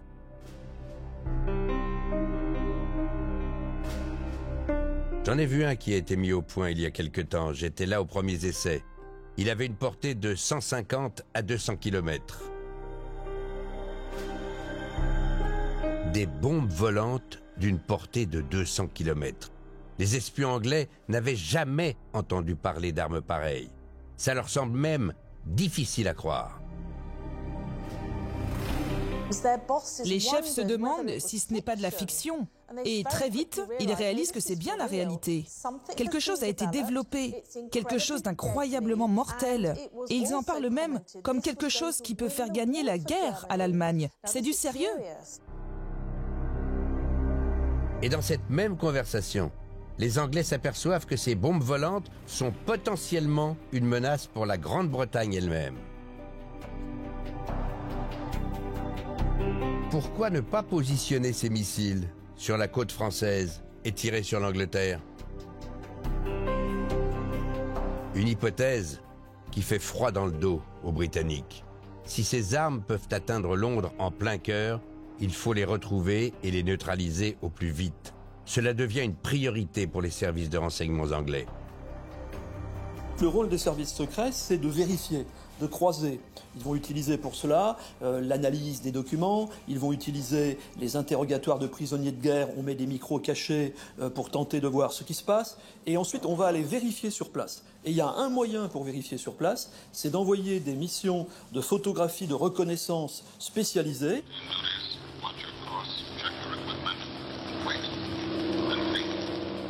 La Royal Air Force possède des centaines d'avions de reconnaissance qui survolent et photographient régulièrement le territoire allemand.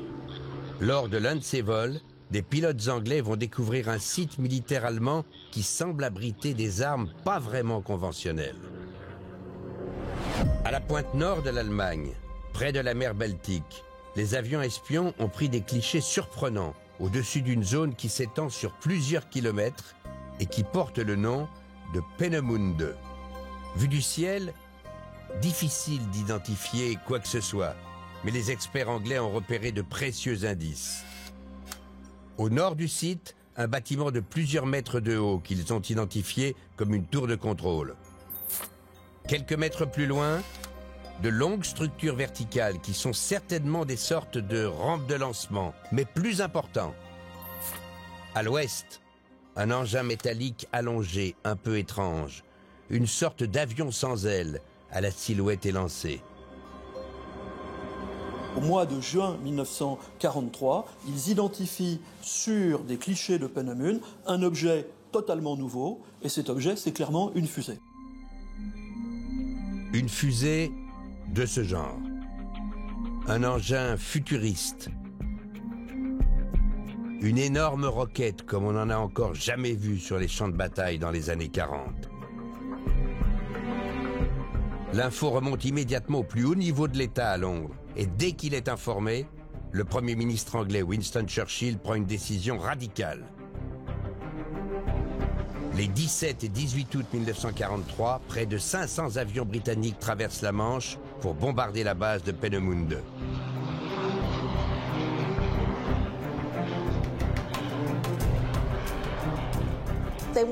Les Anglais voulaient ralentir le programme de construction des missiles.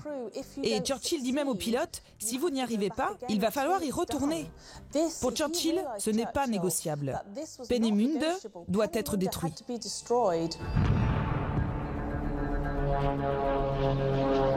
L'attaque est très lourde et les Britanniques pensent avoir détruit les roquettes, mais ils se trompent.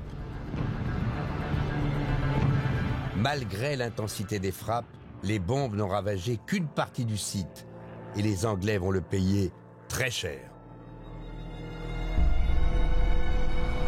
Le 13 juin 1944, Londres est en pleine effervescence. Quelques jours plus tôt, les Alliés ont réussi le débarquement sur les plages de Normandie.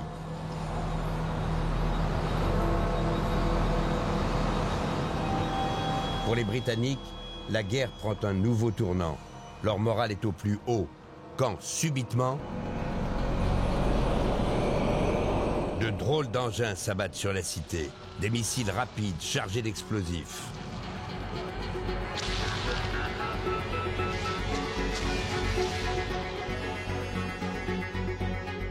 Ces armes ont en fait heurté Londres d'une façon très douloureuse parce qu'elles arrivaient de nulle part, on ne pouvait pas se préparer.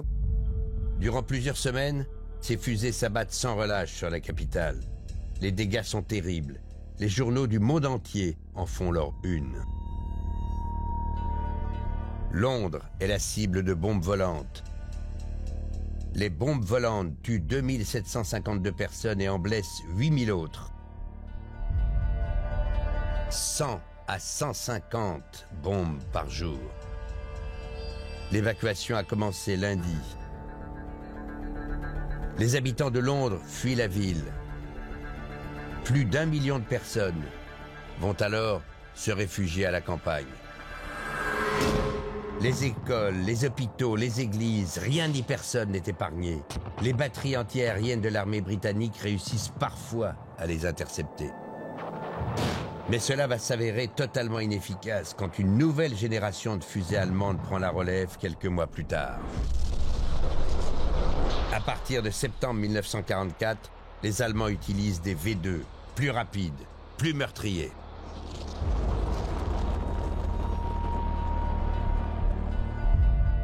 La fusée V2, c'est un objet révolutionnaire au sens étymologique du terme. C'est une percée technologique extraordinaire qui permet d'envoyer un objet à longue portée, à très grande vitesse, donc sans capacité pour l'adversaire de l'intercepter. Plus de 1000 engins de ce type vont s'abattre sur Londres en 8 mois. Et les V2 vont aussi frapper les forces alliées sur le continent, notamment en Normandie, près de Paris et en Belgique. Les ennemis du Reich n'avaient jamais été confrontés à une technologie si avancée. Alors maintenant que la chute des nazis semble proche, chacun des alliés va se fixer un nouvel objectif. Être le premier à s'emparer des fusées d'Hitler.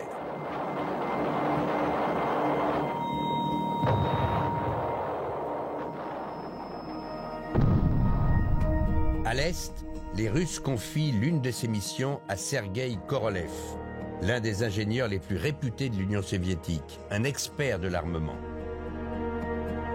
En France, le général de Gaulle donne carte blanche à Henri Moureux, le chef du laboratoire de la police de Paris, qui a étudié de près les V2.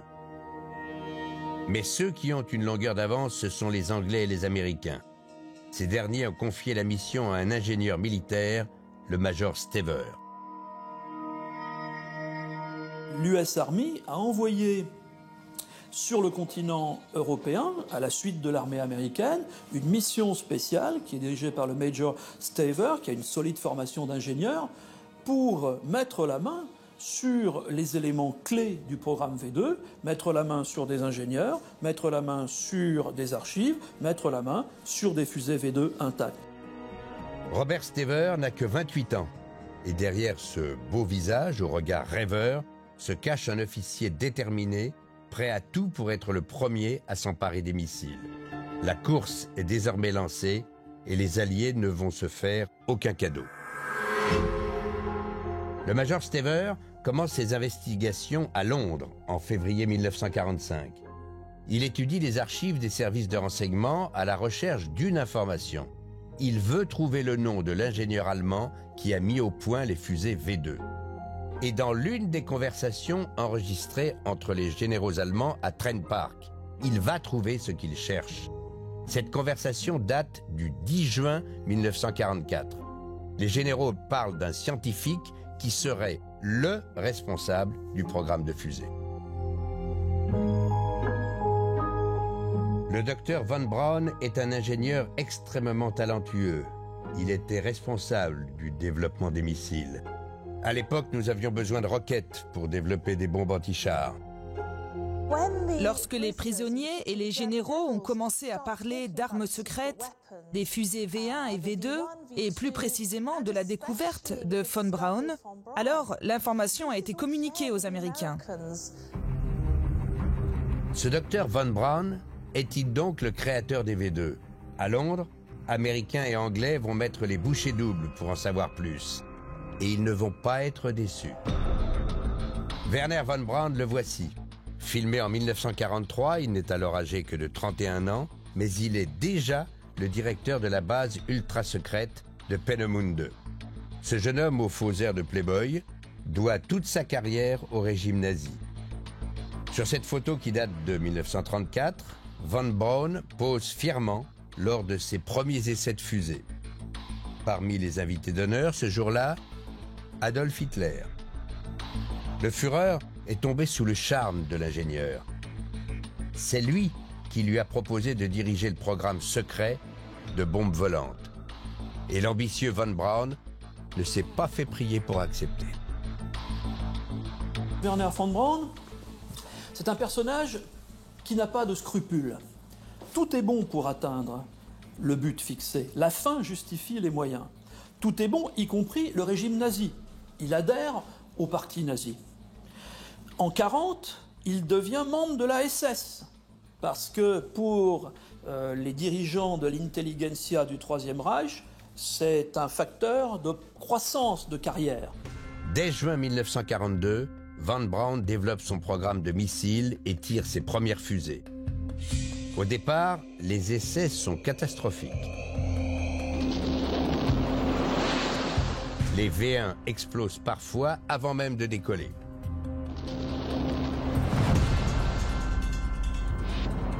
Il faut 5 mois de mise au point pour que von Braun parvienne à maîtriser le vol des roquettes. La production commence sur la base de Peenemünde fin 1942. Des centaines de V1 et de V2 sortiront de cette usine jusqu'à ce que, quelques mois plus tard, le site soit partiellement détruit par le bombardement anglais. Les nazis comprennent alors que le site est découvert. Ils décident de déménager l'usine ailleurs en Allemagne. Et pour la camoufler, ils se lancent dans un projet plutôt surprenant.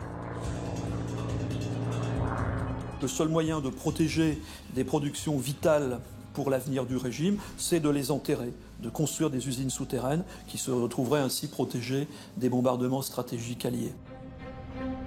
Les équipes de von Braun se mettent à la recherche d'un site souterrain. Leur choix se porte sur une ancienne mine désaffectée située à 200 km au sud de Hanovre, en plein centre de l'Allemagne, le site de Dora. Ce site, baptisé Dora, offre tout un réseau de tunnels souterrains profonds, une cachette idéale vis-à-vis des avions de reconnaissance anglais. Mais pour reconstruire l'usine et pour fabriquer les fusées, von Braun a besoin d'ouvriers, de milliers d'ouvriers. Alors Dora va devenir bien plus qu'une simple usine. Un camp de concentration.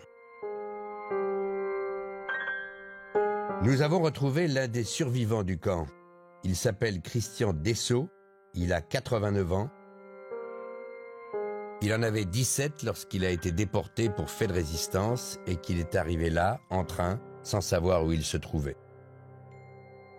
On nous a dit, c'est Dora. Ils nous disent, c'est Dora. Mais qu'est-ce que c'est que Dora? Tout le monde veut savoir qu'est-ce que c'est que Dora. C'est le seul endroit où il ne faut pas aller. On nous dit Dora, c'est un tunnel, on rentre vivant, on sort mort. Ce que découvre Christian, et des milliers de déportés avec lui, c'est que Dora n'est pas un camp de concentration comme les autres. Pendant des mois, leur cauchemar va se passer dans des kilomètres de galeries souterraines. J'arrive là, je suis dans les premiers, c'est environ le 8 février 1944. On va entrer là, il y a à peine de la lumière, ça hurle dedans. On entend des explosions, on entend une locomotive qui siffle, on marche sur des tas de trucs mous, on ne sait pas ce que c'est plein de cadavres. Ils marchent sur des corps entassés dans ce tunnel. Ce sont des déportés tués à la tâche. Leur calvaire, assembler les fusées de Werner von Braun dans une gigantesque usine en sous-sol. On nous ouvre une porte et on passe de l'autre côté et qu'est-ce qu'on voit? Une usine, un truc immense, une fusée là sur les rails. Ça va où ça? Dans le ciel? Ça va dans la mer? Mais on va mourir. On n'est pas mort au travail, mais on va mourir. Ils vont détruire le monde avec ça. Christian va passer 13 mois dans cet enfer, à travailler sans relâche malgré les coups et les privations. Lui et ses camarades construiront ici plus de 200 roquettes de ce type, jusqu'à ce qu'au printemps 1945, l'armée allemande en pleine débâcle soit obligée de se replier et d'abandonner l'usine.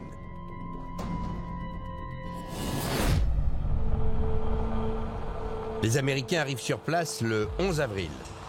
Au milieu des ruines de Dora, ils vont trouver un immense charnier.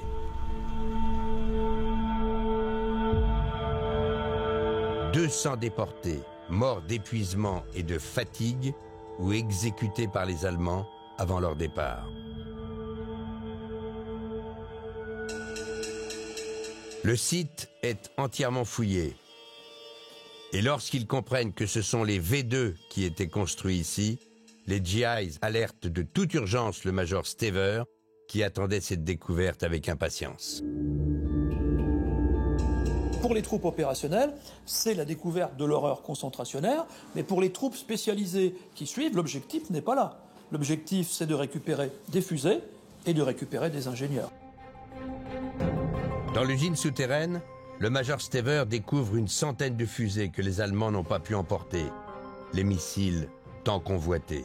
Le problème, c'est que Dora se trouve dans une zone que le découpage allié a attribuée aux Soviétiques. Dans quelques semaines, le site sera sous contrôle russe. Et pour le major Stever, pas question de laisser cette technologie aux troupes de Staline. Ils ne veulent pas que les Russes les obtiennent parce qu'ils voient déjà la guerre contre la Russie qui se prépare, pas la guerre froide contre la Russie qui se prépare. Alors ils veulent quand même garder leur avantage et pour cela ils ont besoin, disons, vital de ces fusées. Alors en quelques jours, Stever ordonne l'évacuation complète de l'usine. À la barbe des autres alliés, il fait évacuer la centaine de V2 par train spécial, puis par bateau, direction les États-Unis. Mais la mission du major n'est pas terminée, car l'homme qui a conçu les fusées, le docteur Von Braun, lui, s'est échappé. Comment le retrouver? Les Russes et les Français sont certainement eux aussi à sa recherche. Ce qu'ignorent les Alliés, c'est qu'en réalité, l'ingénieur allemand a déjà tout prévu. Désormais, toutes les cartes sont entre ses mains. Nous sommes en avril 1945, près de la ville de Reute, dans les Alpes bavaroises. Dans cet endroit isolé, à l'intérieur d'un petit chalet, un petit groupe d'hommes est venu se réfugier. À leur tête, Werner von Braun. L'ingénieur nazi a un plan.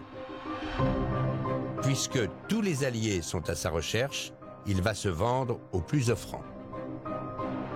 Qui est candidat à la reprise, en quelque sorte, de l'équipe de Peenemünde? Les Soviétiques, pas question pour l'équipe de Von Braun. Ces gens sont des anticommunistes convaincus. La France, ce n'est plus une grande puissance. Il n'y aura pas de moyens financiers pour développer un programme de fusée. Il y a un certain mépris pour la France en 1945 dans les milieux dirigeants allemands. Les Britanniques, c'est dangereux, parce que les V2 sont tombés sur Londres, provoquant la mort de plusieurs milliers de civils. Ce n'est pas le bon choix. Reste le choix logique, c'est les États-Unis. C'est une grande puissance qui a des moyens financiers considérables et qui offre vraisemblablement une porte de sortie pour l'équipe de Von Braun. L'ingénieur attend donc tout simplement que des troupes américaines se rapprochent de sa planque. Et lorsqu'un détachement de GIs s'établit dans la région, Werner von Braun et les scientifiques de son équipe quittent leur chalet et se rendent sans combattre. Nous sommes le 2 mai 1945.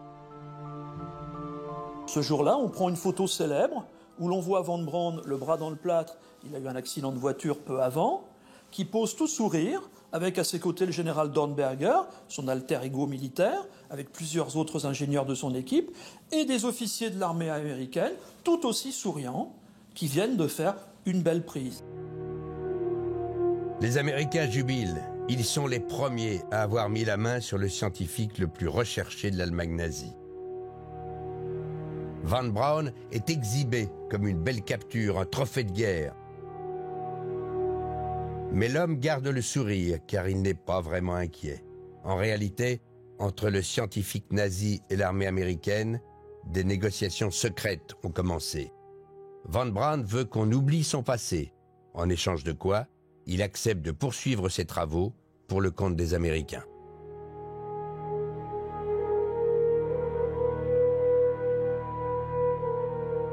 On voit que ce personnage peut être remarquablement utile pour l'avenir des États-Unis. Donc on va commencer à négocier les conditions du transfert outre-Atlantique de Von Braun et de son équipe. 2 mois plus tard, l'administration américaine donne son feu vert. En toute discrétion, Von Braun est exfiltré vers les États-Unis. C'est un sentiment d'admiration, sans nul doute, qui est en train d'émerger. Et un sentiment d'admiration, malgré le fait que les Américains sont tout à fait informés de l'appartenance de Von Braun au parti nazi. Ils connaissent également le fait qu'il est membre de la SS, mais on ne s'arrête pas à ce genre de détails quand on tient un personnage de l'ampleur de Werner von Braun. C'est le calcul qui est fait par les Américains. Et un calcul payant, car il va apporter à la recherche scientifique américaine un formidable coup d'accélérateur. 3, 2, 1, 0. All engine running. Car dans les années suivantes aux États-Unis, Werner von Braun va connaître une brillante carrière. Liftoff. We have a liftoff. En 1960, il devient le tout premier directeur du centre spatial de la NASA. Et 9 ans plus tard, ses travaux aboutissent au lancement de la navette Saturne V, celle qui permet à l'homme de marcher pour la première fois sur la Lune.